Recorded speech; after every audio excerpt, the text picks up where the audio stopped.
First off, this is a steak knife, and I happen to be having steak for dinner tonight. You know what I mean? I feel like the last couple meat locks just haven't gone our way, but switching it back up, because anytime the meat lock is unsuccessful for two straight, we got to insert the fillet. So bringing it back one time, you already see the text. Brendan Allen versus Chris Curtis is the first leg. Brendan Allen's All in. a minus 365 favorite, 27-8. And remember, he was originally supposed to be fighting our Georgia brother, Roman Dolidze, but Chris Curtis, what a story, is a last second replacement. And talk about a guy, capitalizing on an opportunity. Chris Curtis came in essentially just begging for that UFC shot. Hell of a story. Finally gets an opportunity against Phil Hawes, and he had to face a lot of adversity early. But ultimately, he got that first round KO finish over a huge favorite in Phil Hawes. So, what are your thoughts on this one against Brendan Allen? Because Brendan Allen is 17-4. He's fought some killers himself. I mean, he beat your boy Puna. He absolutely smashed Carl Roberson and has wins over Kyle Dawkins, Kevin Holland, Tom Breeze. Really tough guys. His only UFC loss is Sean Strickland. So, we're pretty bullish on Allen, aka all in on this one. What do you like about Allen in the first leg of the filet? Yeah, what I really like about this is, boys, this is an absolute lock. I mean, it is all in Brandon Allen, and I think he's going to absolutely smash. I could see an early stoppage via knee bar in the first round, or maybe even a teep kick to the chest for a body KO. Allen's only been getting better and better every fight. And he's just been looking crazy sharp, and he's so young for the division. So I truly see him as being the future for the division. The next, 5, 10 years, I think he will be champion. He is very good, and excited to see him dominate this fight. With you all the way. I'm anticipating domination for sure from All In Allen.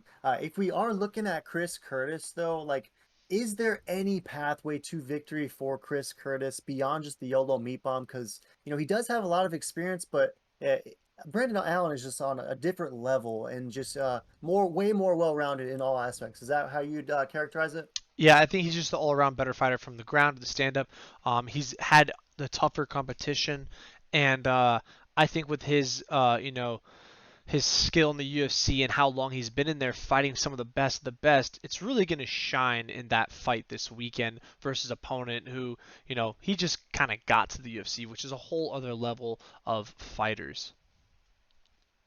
Yeah, seeing it the exact same way, of course, and there's a reason why it's the first leg of the fillet, because for sure Brendan Allen should have all the advantages in this one, and that's no slight to Chris Curtis, because Chris Curtis is a tough, savvy veteran, but Brendan Allen really does have that upper echelon potential, and we have yet to see what his ceiling truly is. So the first leg of the fillet, nonetheless, I like the Allen finish as well. You said by submission. I could see the TKO, KO, or the submission, truthfully, but an Allen finish is definitely what we're rolling with in the first leg. And in the second leg, Sweet Dreams, Jamal Hill, excuse me, has to take on Jimmy Crute, the Brute, and very interesting matchup because right, both these guys are coming in off of pretty funky losses. Jamal Hill had the broken arm, Jimmy Crute the broken knee, and both of them, exited in fashions that they weren't anticipating, to say the least. But we're pretty bullish on the Brute in this one against Jamal Hill. So how are you seeing this one play out?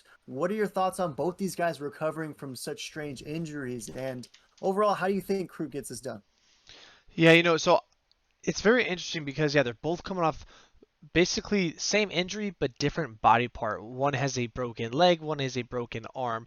I think the broken leg is going to heal better. It is a big, strong muscle, so he should be fine for this fight. Now the broken arm boy, aka Hill, I don't know. This is going to be a tough one for him. I don't see him throwing those meat bombs like he usually does, and Crew is a tough son of a gun, and the only way he's losing this is if his knee gives out, which I don't think it is. Yeah, for sure. I think we'd have to connect with Brian Suter MD. Go smash subscribe to Brian Suter MD YouTube channel to see who might have the stronger recovery or greater likelihood of bodily healing, right? The knee of the Brute or the arm of Sweet Dreams. That's going to be fascinating to see play out. But nonetheless, how do you see Crute getting this done? Do you think that he's going to get the finish? Do you think it's going to be early? Or does Hill make it interesting? How does Crute get this done? I think he does get it done. I think he gets it done on the ground. I think he out wrestles him. He tires him out, and he gets the finish TKO ground and pound. Very dominant fashion.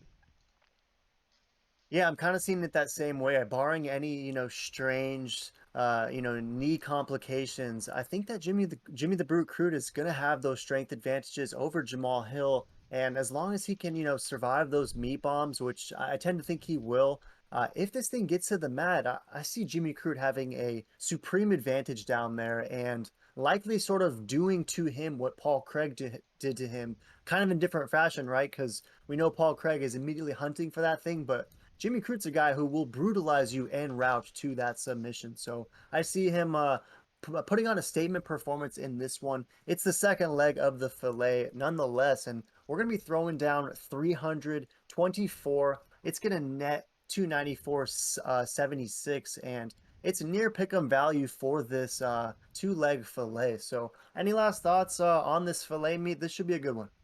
No, this is an absolute banger. A little parlay fillet for the boys. Get your sauce on the side. You got the filet mignon and a little, salmon with it. So make sure to smash that meat, boys, and subscribe and throw in the comments who you guys filleting, who you belaying, and what you think about our picks.